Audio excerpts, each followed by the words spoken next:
Bonjour. Alors nous entrons dans la semaine sainte, la grande semaine des chrétiens qui nous mène à Pâques. Nous allons donc célébrer dans les jours qui viennent ce que en langage chrétien on appelle le mystère pascal. Et au cours de la vigile du même nom, des milliers d'adultes vont recevoir le sacrement du baptême. Alors comme le baptême était le thème de notre carême en paroisse, souvenez-vous, que fais-tu de ton baptême ? C'est le sujet que nous allons aborder aujourd'hui, le sacrement du baptême à la lumière du mystère pascal. Rappelons rapidement ce qu'est un mystère. Les théologiens le définissent comme une vérité inaccessible à la raison, mais que Dieu nous donne à connaître en se révélant. Alors, ça ne veut pas dire que les vérités de foi sont contraires à l'intelligence ou à la raison, mais qu'elles les dépassent, qu'elles dépassent les limites de notre intelligence. La raison ne suffit pas pour entrer dans la plénitude de sens d'un mystère.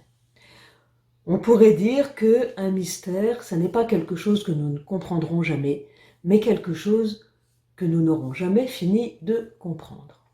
Alors, on appelle mystère pascal tout ce que nous allons célébrer dans ces 3 jours-là, jeudi, vendredi, samedi, c'est-à-dire la passion, la mort et la résurrection du Christ. C'est le cœur de la foi chrétienne. La proclamation initiale des apôtres. C'est tellement important que saint Paul nous dit que si le Christ n'est pas ressuscité, alors notre foi est vide.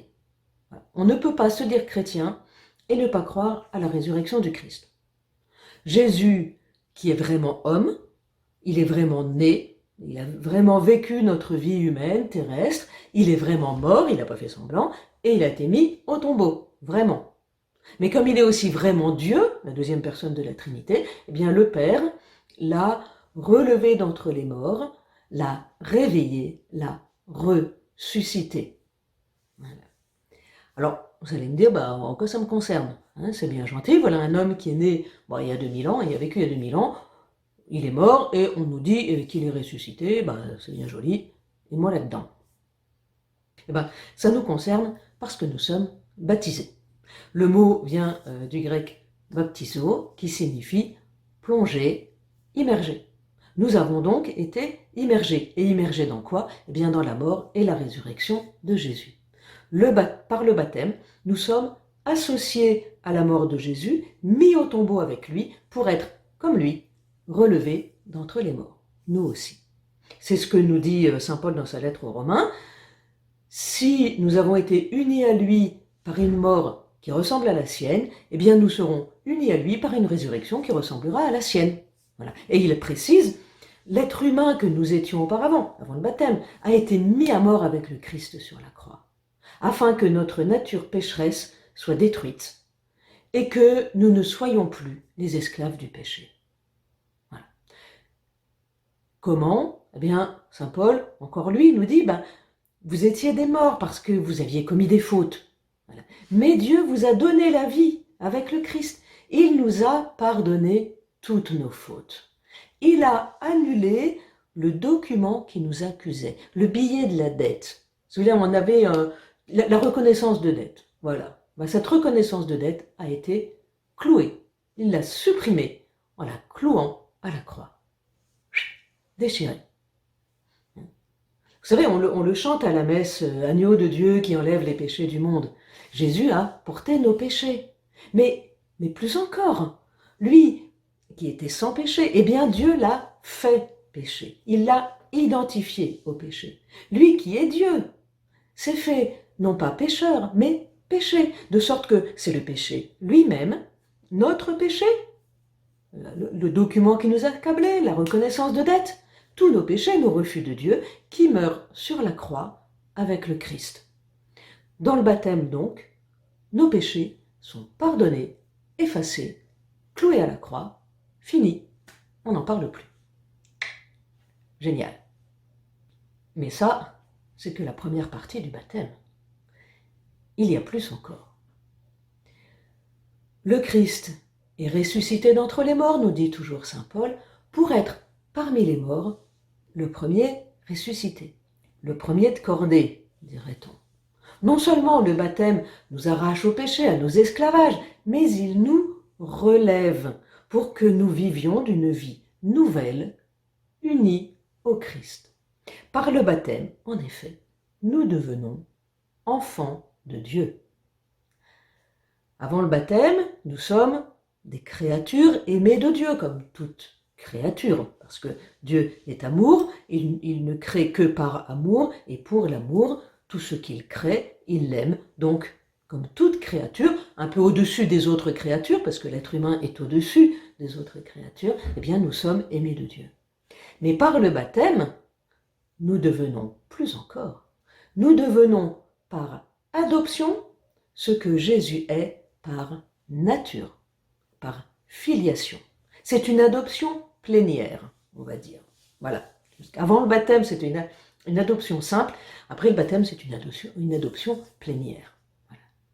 Pour bien comprendre, il faut revenir aux origines. Vous savez, Dieu nous a créés à son image, ok, ça on voit dans le premier chapitre de la Genèse, et puis dans le deuxième, on s'aperçoit que cette image, elle est abîmée, déformée par le péché originel, et puis tous nos péchés à la suite. La mort de Jésus sur la croix, le vendredi saint, restaure cette image déformée par le péché. Mais sa résurrection nous élève encore plus haut que ce que nous étions au départ. Il nous rend participants de sa nature divine. C'est le sens, d'ailleurs, de l'oraison qu'on entend après la lecture du premier chapitre de la Genèse, justement à la Vigile pascale. Dieu éternel et tout-puissant donne aux hommes que tu as rachetés de comprendre que le sacrifice du Christ sur la croix est une œuvre plus merveilleuse encore que l'acte de la création au commencement du monde. Une œuvre plus merveilleuse encore. Et c'est comme ça que nous pouvons chanter avec saint Augustin dans l'Exultet, bienheureuse faute de l'homme qui nous a valu un tel sauveur. Alors, vous savez que dans la Vigile pascale, il y a 7 lectures de l'Ancien Testament. Alors, on n'est pas obligé de les lire tous, on doit en lire au moins 3. Et parmi ces 3, il y en a une qui est absolument obligatoire, c'est le livre de l'Exode au chapitre 14, c'est-à-dire le passage de la mer Rouge. La sortie des Hébreux du pays d'Égypte, le pays d'esclavage, le passage de la mer Rouge à pied sec pour arriver en terre promise. Voilà. Et bien, pourquoi on les dit à Pâques? Parce que d'abord, c'est ce que Jésus a réalisé pleinement dans sa mort et sa résurrection, et puis surtout parce que ça nous dit ce qu'est précisément notre baptême. Nous sommes arrachés à l'esclavage, à tous nos esclavages, l'esclavage du péché. Le péché est englouti dans la victoire du Christ, comme les Égyptiens dans la mer Rouge, pour être conduits dans la terre promise, la vie avec Dieu. Rien que ça, la vie de Dieu. Et de même que les Hébreux sont constitués comme peuple par cet événement fondateur de la sortie d'Égypte, eh bien, nous aussi, nous sommes incorporés au peuple de Dieu, c'est-à-dire l'Église. Et tout cela se fait par l'action de l'Esprit Saint qui désormais habite en nous. Et ce n'est pas un esprit de peur que nous recevons au baptême, mais un esprit qui fait de nous des fils dans le Fils. Et avec le Fils, eh bien, nous sommes désormais héritiers de la promesse de Dieu, c'est-à-dire le royaume que nous recevons en héritage. Si du moins, précise saint Paul, nous souffrons avec lui pour être avec lui dans la gloire. Si nous souffrons avec lui, c'est-à-dire si nous acceptons de laisser mourir en nous ce qui n'est pas conforme à Dieu, si nous nous laissons imprégner par notre baptême.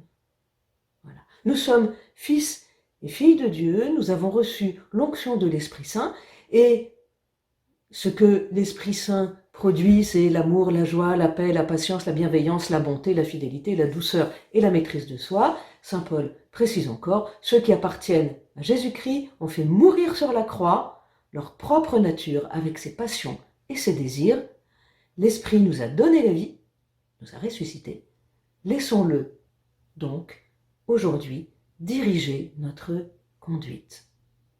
Aujourd'hui et tous les jours de notre vie, laissons-nous imprégner de notre baptême, laissons vivre en nous notre baptême et l'Esprit Saint qui désormais habite en nous, le baptême, c'est quelque chose que nous n'aurons jamais fini de comprendre. Voilà, je vous laisse là-dessus. Une seule question, celle qui nous a été posée au début du carême. Que fais-tu de ton baptême? Bonne soirée.